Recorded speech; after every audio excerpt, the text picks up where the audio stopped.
Another source of information of the Rig Vedic period is pottery. So we will study about this pottery in details. This is important. This is an important question. The two types of pottery that was discovered was the graveware GW and painted graveware PGW, discovered in various sites of Punjab and Haryana that belong to the Rig Vedic Aryans. The important sites, the sites where this pottery were discovered was Bhagwanpura in Kurukshetra, that is Haryana, Dadheri, Ludhiana, Katpalan and Nagar, Jalandhar. So these cultures are regarded as Rig Vedic. So this pottery, as we have already studied, that it belonged to the Rig Vedic Aryan. So how do we know? Because they belong to the same period and same region as mentioned in the Rig Veda. This pottery, they belong to the same period of Rig Veda and the same region that was mentioned in the Rig Veda. So from this we come to know that this pottery belonged to the Rig Vedic age. However, in the Ganga Yamuna Doab, the earliest iron objects are generally associated with PGW. So the pottery that was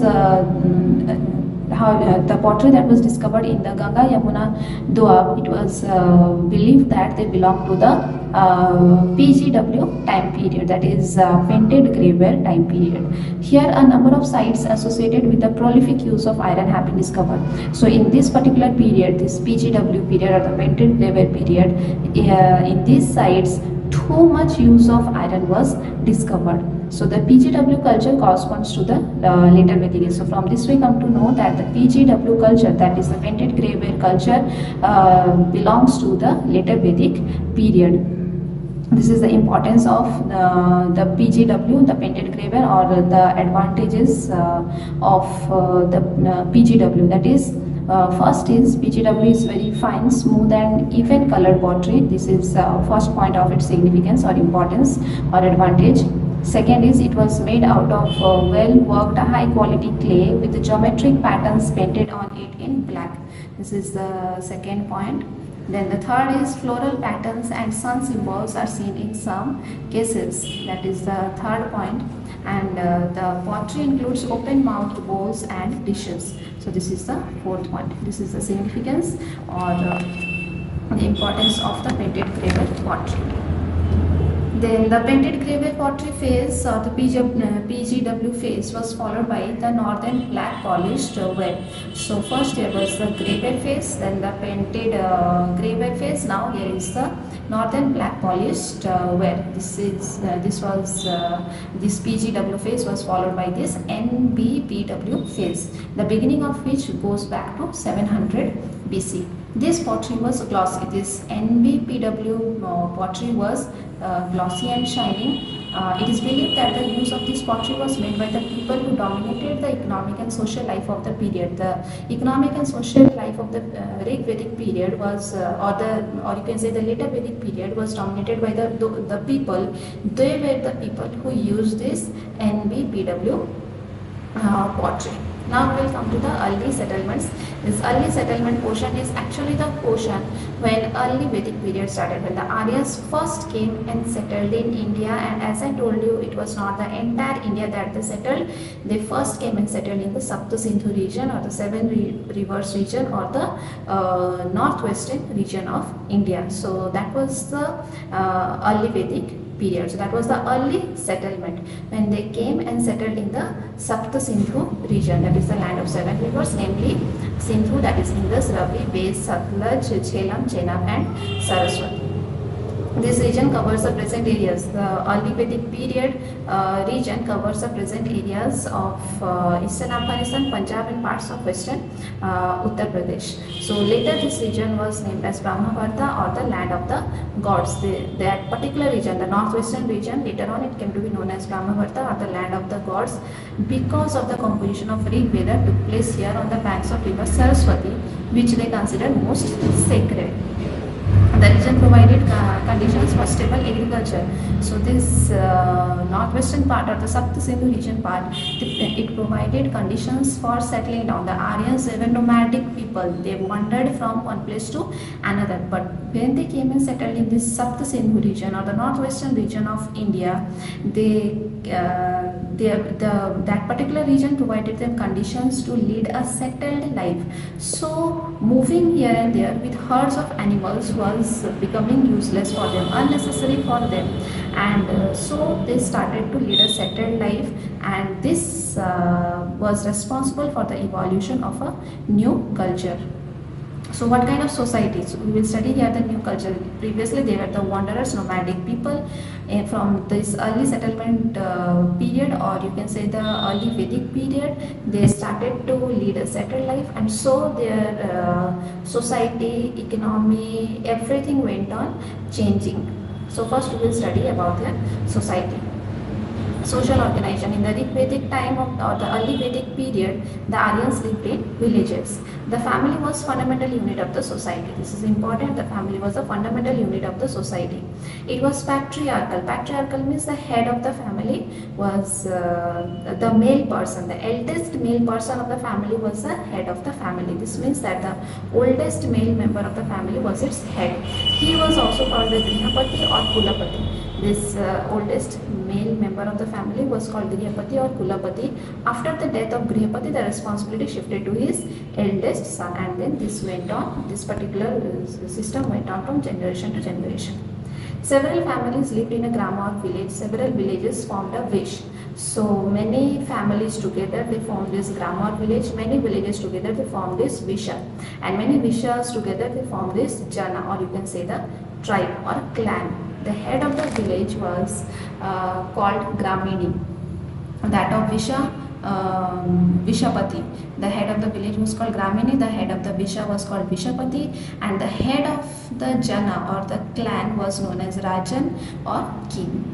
The kings governed with the help of ministers. This was their administrative setup. What kind of administration they used to follow. So the king governed.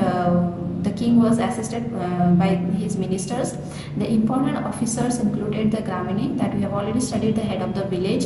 Purohita, he was the religious head. Senani, he was the head of the warriors. The Senani was the commander of the army. The Purohita performed religious ceremonies. The administration of the villages was carried out by the Gramini, because he was the head of the village. The king did not maintain any regular army. However, in times of war, he used to organize tribal groups to perform military functions. So the king did not have any standing army. Standing army means permanent army throughout, but he only used to gather army. Those army were actually the tribal groups during the time of war. If any kind of war was there, then only he used to organize these tribal groups to perform any kind of military functions. So during the Rig Vedic time, the tribe elected a leader of its own. He was not as powerful as the one in the later Vedic period. So here is the difference between the leader of the Rig Vedic and later Vedic period. In the Rig Vedic period, the leader was not so powerful, but in later Vedic period, the leader was powerful. In the Rig Vedic period, three popular assemblies. So in the Rig Vedic period, there were three popular assemblies, that is the Sabha, Samiti, and the Vidhata advised the king.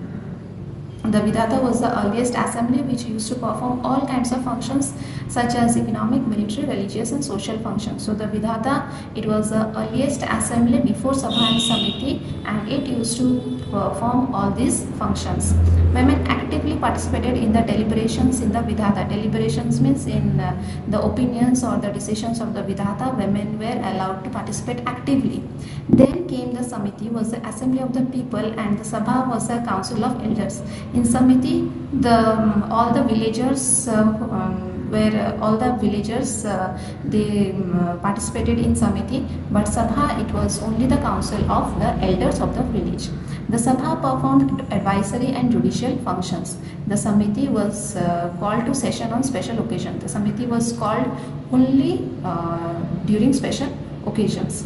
In the later Vedic age, kingship became hereditary and divine. So as we already studied here, in the Vedic time, the leaders were elected.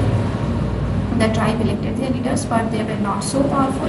But later Vedic period, the leader was very powerful, that we can see here. The kingship became hereditary and divine. Elements came to be associated with the king. So from this we come to know that the leaders became so powerful in the later Vedic period. This period marked the beginning of a taxation system and administrative machinery. So taxation system also got introduced in the later Vedic age, and there was some kind of administrative machinery that we have already studied here, the administrative machinery. During the later Vedic age, the popular assemblies lost their earlier importance. The popular assemblies such as the Vidhata, Sabha and Samiti, they lost their importance. The Sabha and Samiti came to be dominated by chiefs and rich nobles.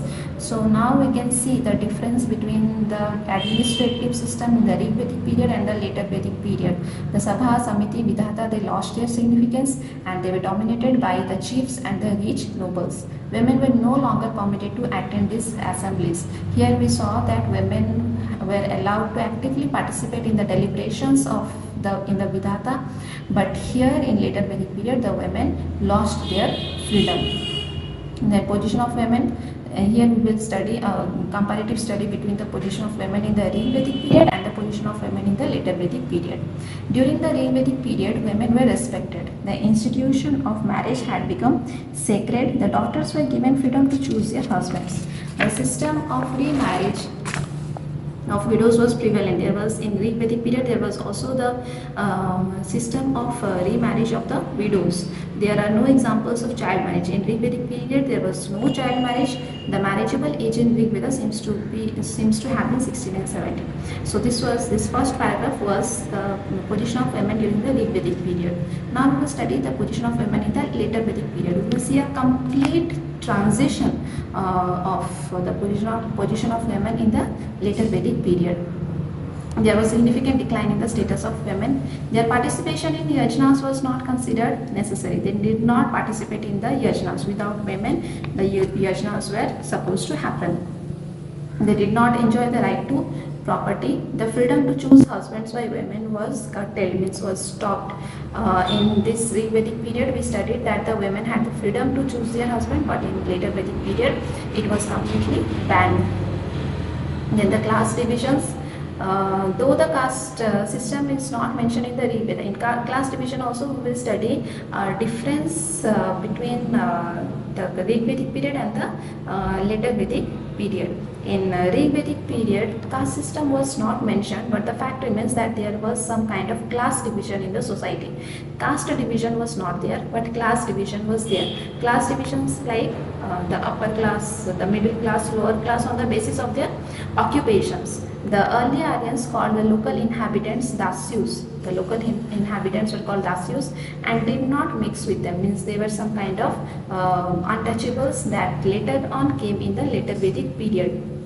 But they were not treated as untouchables in Rig Vedic period. The Aryans, they did not mix with them. It is said that during the period, the tribal chiefs and the priests acquired a large share of the booty and grew at the cost of their kinsmen.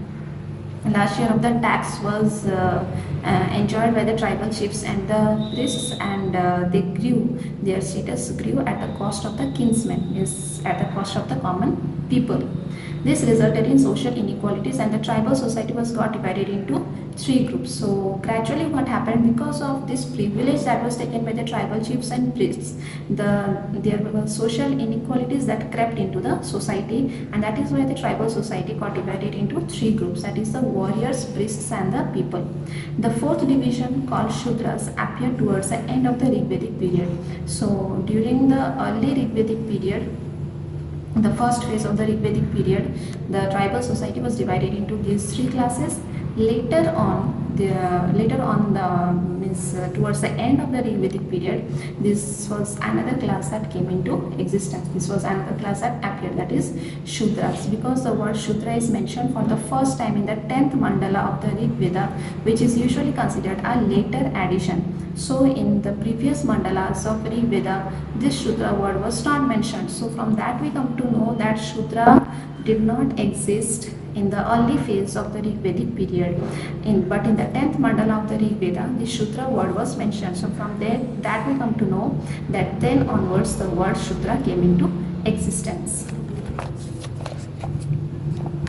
However, since the economy was mainly pastoral and not food producing, pastoral means the animals were used. The main source of their economy were the animals and not food producing. They did not. It was not an agricultural economy, but the economy was completely pastoral. There was no scope for collecting regular tributes or taxes from the people. In the early Vedic period, the society was divided into different classes based on the profession. So in the beginning only I told that this early Vedic period, they did not have any kind of caste division, but there was class division, and this class division was on the basis of their occupation. And later on what happened, this gradually this occupation became so rigid, this division on the basis of occupation became so rigid that in the later Vedic period we will see that this class division got converted into caste system. So a person could adopt any profession of his choice, as is evident from an extract has been taken from the Rig Veda. From that we come to know that in early Vedic period there was freedom in profession. In later Vedic period we will see that there was no freedom in profession. The son has to follow the profession of his father. That was in later Vedic period. But in early Vedic period there was freedom in profession, that we came to know from this extract of the Rig Veda, that is, I am a poet, my father is a physician, and my mother grinds corn on stone. Being of the same family, we are engaged in different profession. So in one family we can see a poet, we can see a doctor, and we can see a person who grinds corn on stone, means she makes flour out of corn. So different professions exist in one family. From this we come to know that in later Vedic period people had freedom to choose their profession. People follow different professions which became hereditary in course of time. So as I told you, the different professions followed by the people, later on gradually it became hereditary in nature.